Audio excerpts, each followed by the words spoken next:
All right, it's a Thursday night, time for our Las Vegas Triathlon Club member spotlight. And tonight we've got a brand new triathlete, Biddy Adams. Hi, Biddy, how are you? Doing good.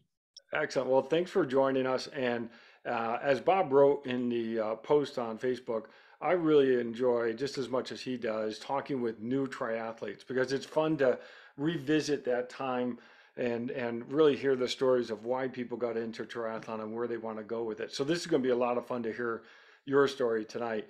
I'm going to go ahead and turn the mic over though to Bob Gambles. Hey Bob, how's it going?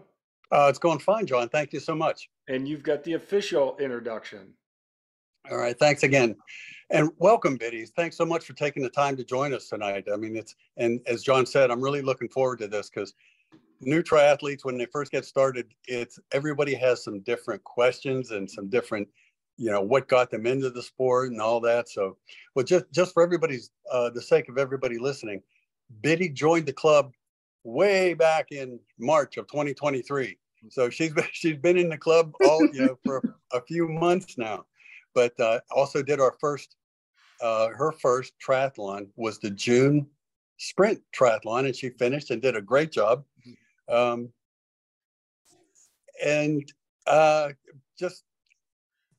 just want to know, you're a runner. We know you're a runner. We know you're a good runner. You've done half marathons and a lot of road races. What on earth made you want to think about doing a triathlon? Adding the swimming and biking, because I understand you didn't really swim or bike before then. No, not to this extent. I was curious. A couple years back, it took me a minute to go from I think I'm interested to deciding to go ahead and do it. And I'm glad I did. I have a friend who races, and after following and tracking and all that, I was intrigued beyond that. So that's kind of how it all started several years ago. Once I decided to move forward, I started looking online and found the club, found Melody's swim, T3, started going.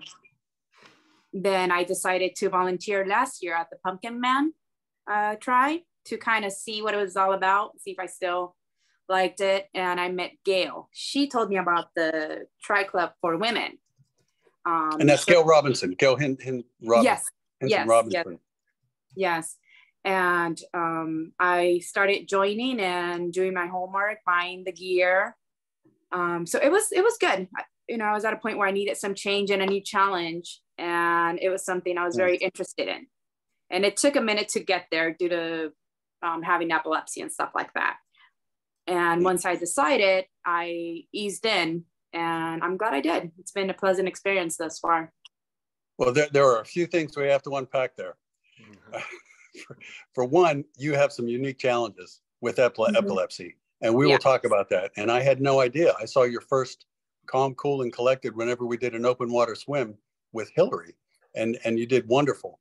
And but unpacking even more, when you did your Pumpkin Man volunteer, first of all, that was really smart, to go and see what's going on, and I like for other people to hear that, other new folks to hear that. It's like the way to start.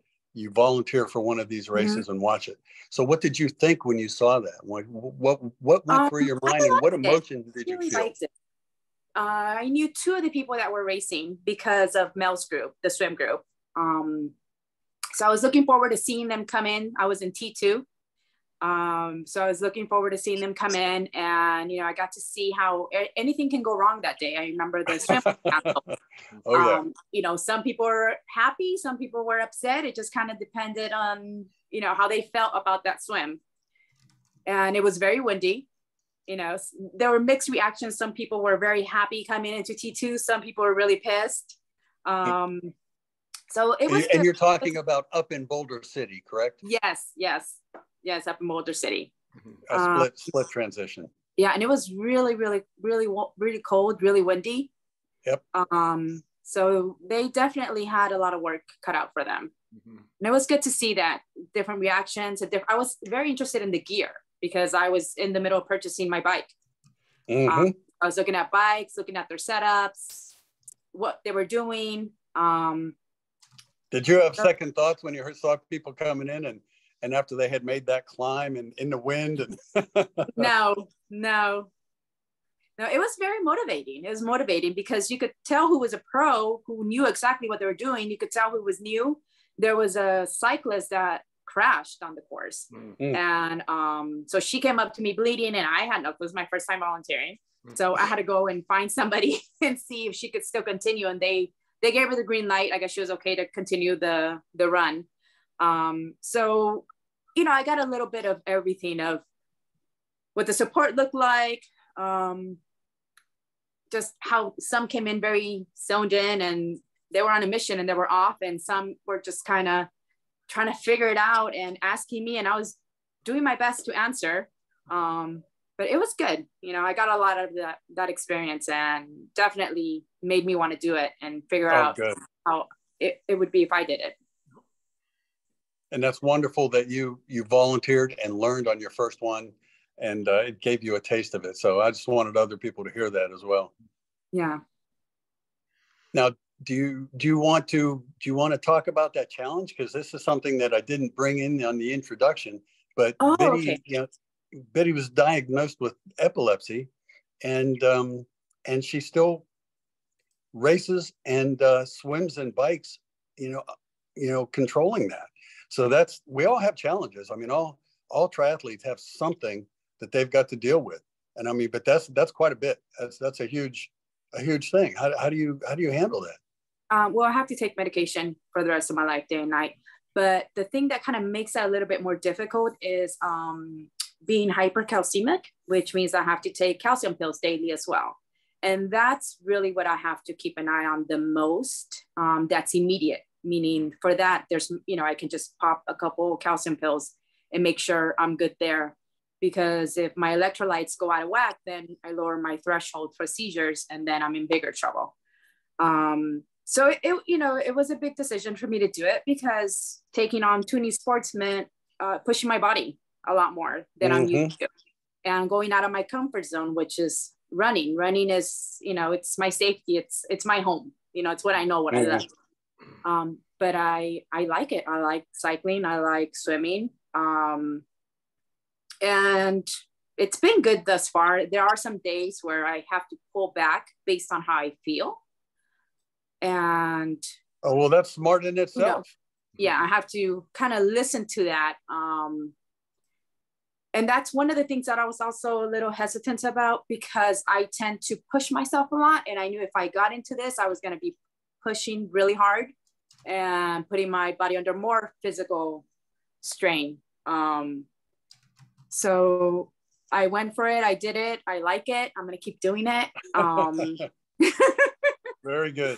And there's still so much I have to learn. And I was not ready to do that try. I wasn't where I wanted to be to do my first race, but I had a friend who passed. And I used that. Excuse me? In June, you didn't feel ready to do it, the one in June? No. The club race? No, but I figured I was going to learn and walk away with more.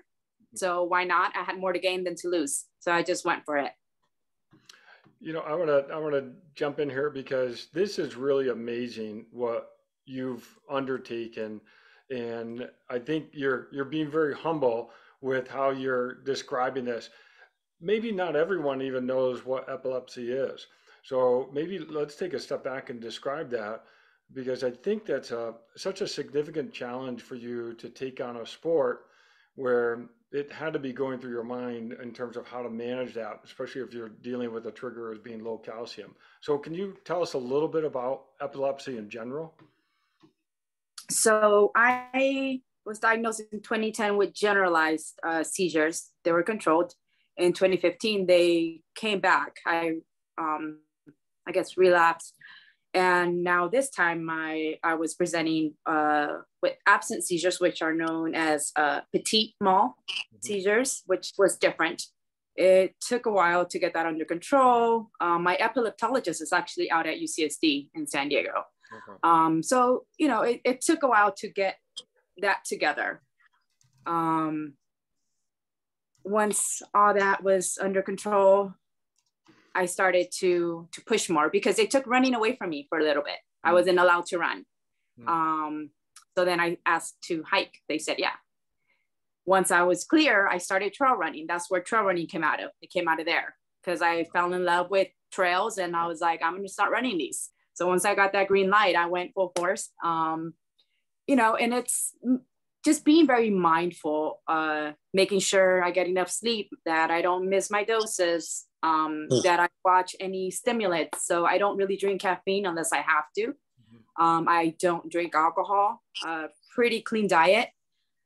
Hydration and electrolyte imbalance, and making sure I have calcium pills on hand just in case, you know, I have a dip and I'll know when. So here's the thing, you know, when you're cycling, sometimes you get numb, you know, your hands get numb or your feet. So I have to be very careful to know, hey, this is because of my posture or is my calcium dipping? So I have, you know, little check-ins to make sure it's that. If my lips are going numb, then I know it's definitely calcium. But yeah, I had to just be mentally prepared to take that on and get over the fear. The biggest one was swimming. So I was just really happy that I completed that distance. Because that was the biggest fear I had with epilepsy and seizures, was swimming, being in the water. Well, and I can imagine that. And I even want to go back to something you said where you had to stop running. Or they advised you not to run. Yeah. Because of the, well, we just lost Bob, but maybe we'll come back. Okay, there's because of the potential to have a seizure during a run. And so that's dangerous. And so that's really tough when it's taken away from you. So I maybe just quickly, I'm curious that it must have much more meaning for you now to be as active as you are. Yes. Because the seizures weren't controlled, I wasn't allowed to run. I wasn't allowed to drive. Like, it took so much away from me. So driving is a privilege. I don't take that for granted. Running, you know, doing things on my own, I love it. Just because I was constricted, you know, and restricted for a bit. Having your autonomy back is something that sometimes we take for granted, you know. You know, and if you can't run, you know, because of the potential for low calcium and a seizure, it's got to be magnified tremendously if you're in the water and on a bicycle going down a hill. So how does that play on your mind? That's what held me back from trying when I first got interested. And then one day I was like, you know what? I've had seizures in my kitchen. So I was like, it's not going to matter. You know, if it's going to happen, it's going to happen. So just, you know, go out there and I guess. I'm like, I mainly have them, you know, somewhere where I'm not doing something. And they've been controlled since 2019 now. So I felt okay, but it was still a mental, and I had to make sure I was clear. I did speak to my epileptologist and told her what I was doing. And she always said, make sure you're not alone, this and this, all that. So I was checking, you know, get my levels checked, make sure meds are working, everything. Actually just did that last month. I had let Bob know about it. So yeah, I mean, it's working out so far. And it's one of those things where if I'm going to have it, I'm going to have it. And I can't control it. So might as well go for it. Can you answer one quick question? For people who help to put on the races, for example, you know, John and I, what should we know about either you or someone else who is, has epilepsy and is going to race? What do we need to know, either preventative or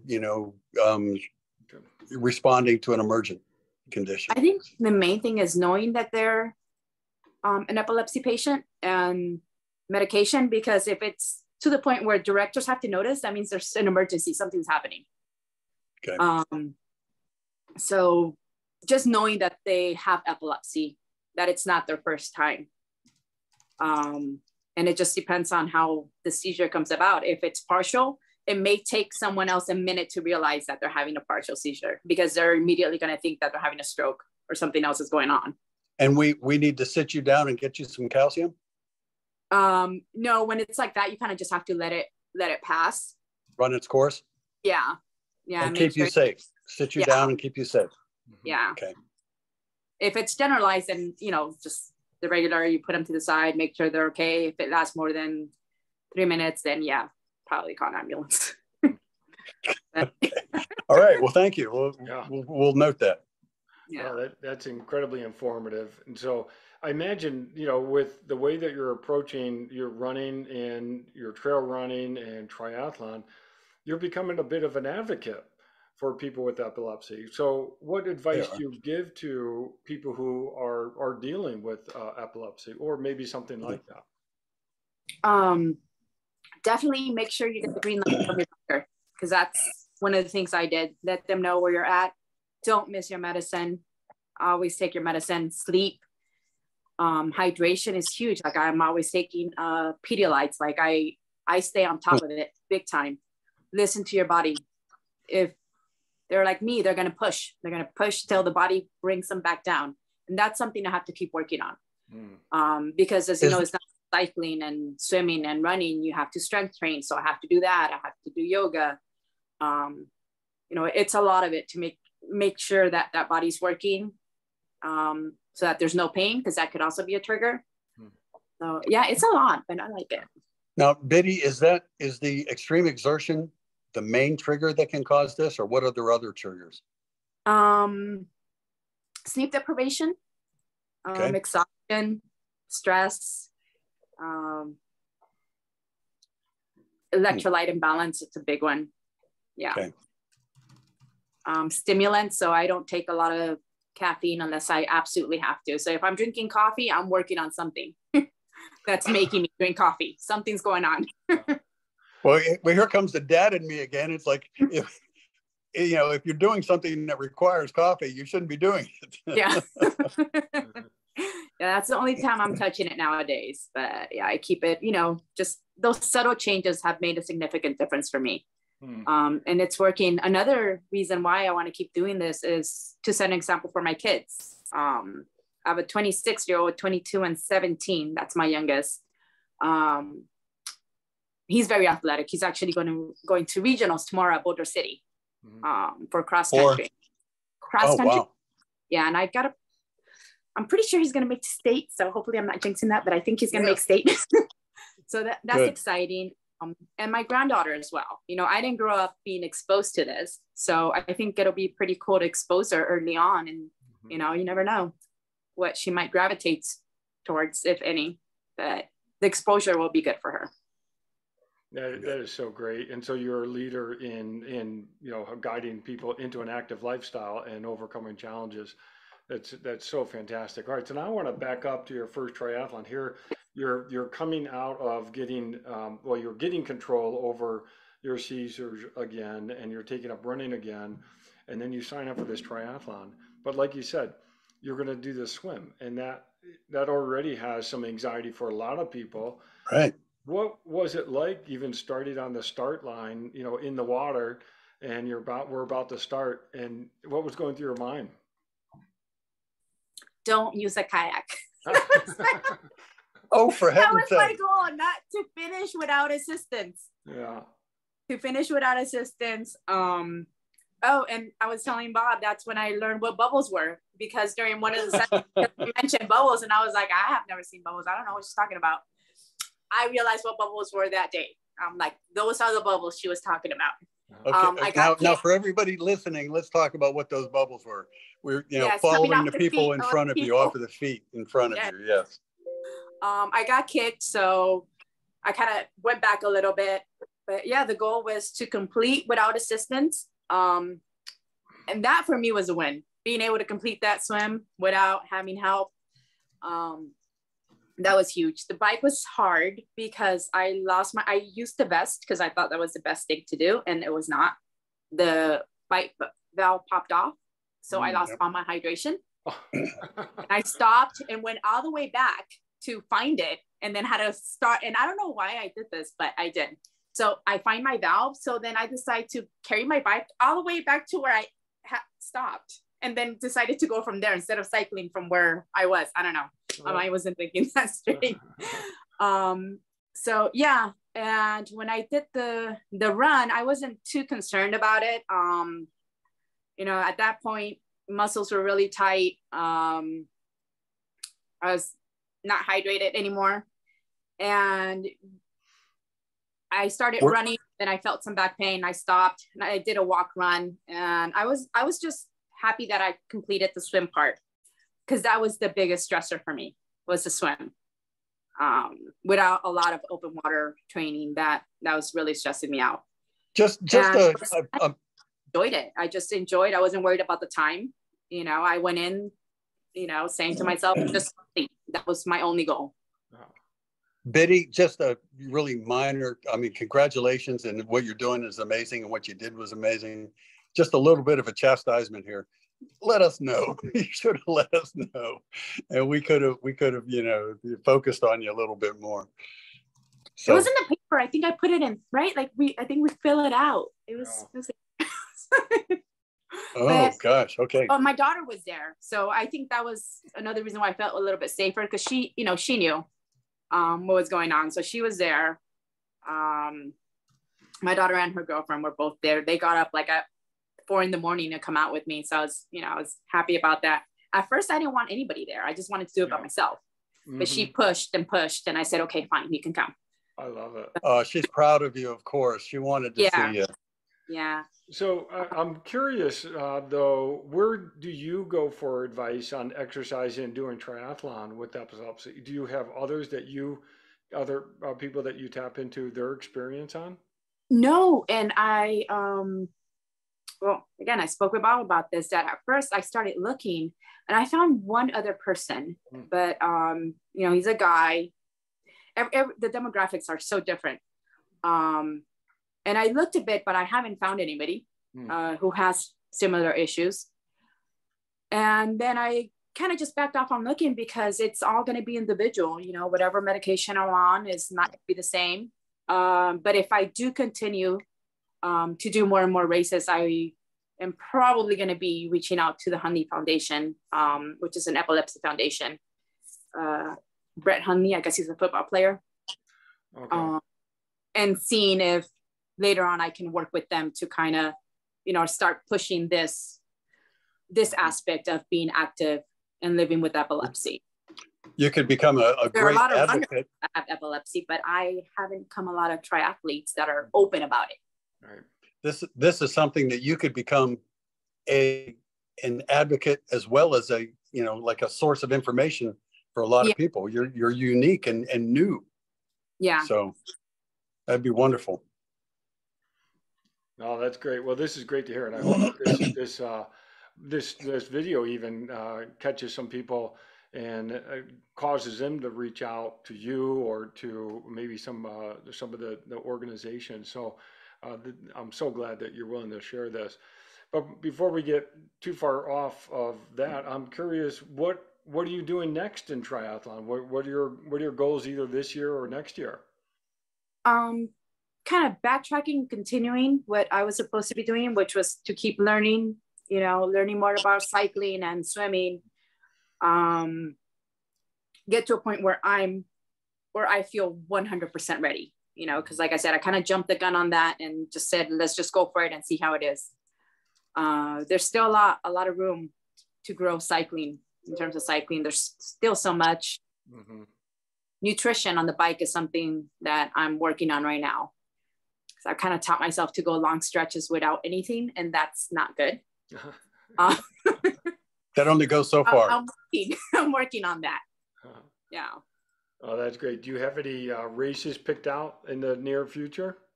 No, not yet.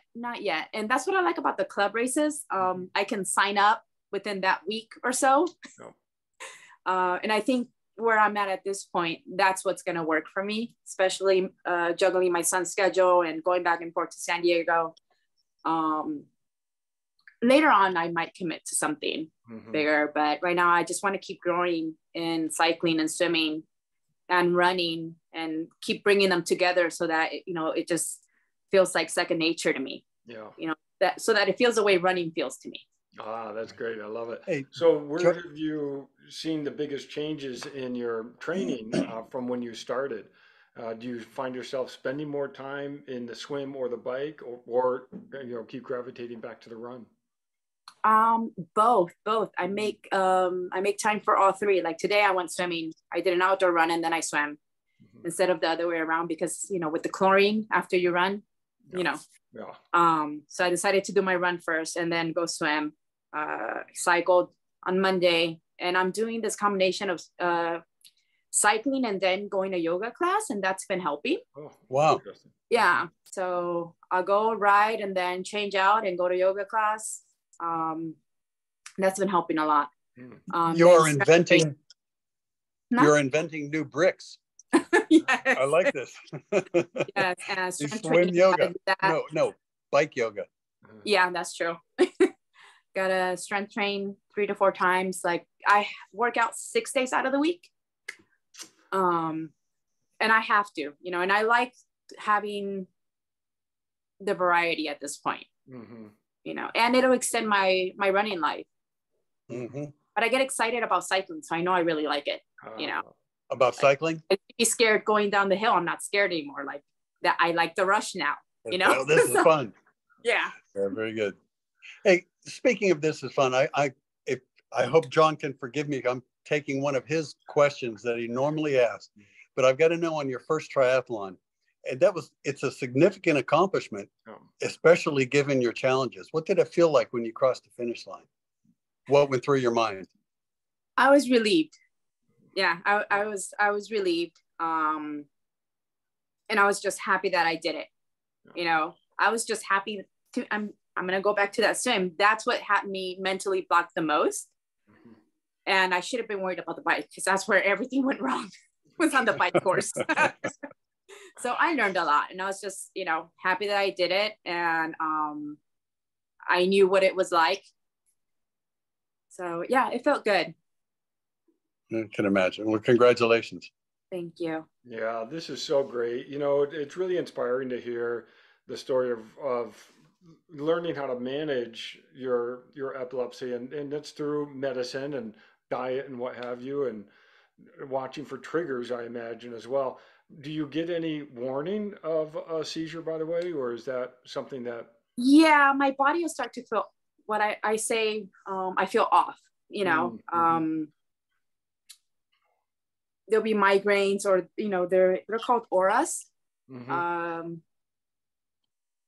Lately, I haven't had any, which is a good thing. But I do know if my body's, if I'm sick or if I'm stressed or if I'm getting a migraine during the menstrual phase, hormonal changes can trigger. So during that time, I tend to modify what I'm doing. And that's when I start to check in. If I start feeling too tired, it doesn't matter what I planned for that day. I have to step back, which is hard, which is hard to do, which is very hard to do.